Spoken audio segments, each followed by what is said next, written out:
Terima kasih kalau para sahabat ya menyampaikan apresiasi pelantikan saya. Selamat untuk Pak Hadi yang dilantik menjadi Menko dan selamat untuk Pak AHY yang dilantik menjadi Menteri ATR BPN.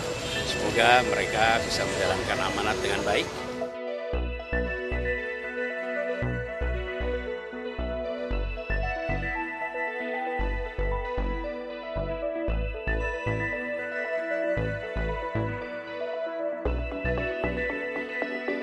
Terima kasih kalau para sahabat ya menyampaikan apresiasi terkait pelantikan saya dan juga masuknya saya ke dalam kabinet. Menurut saya ini sebuah bagian dari itulah realitas demokrasi kita.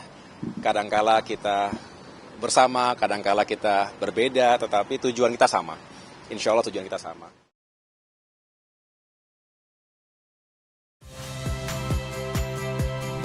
Saya Aldin Fridianto.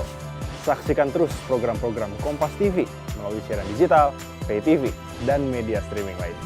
Kompas TV, independen, terpercaya.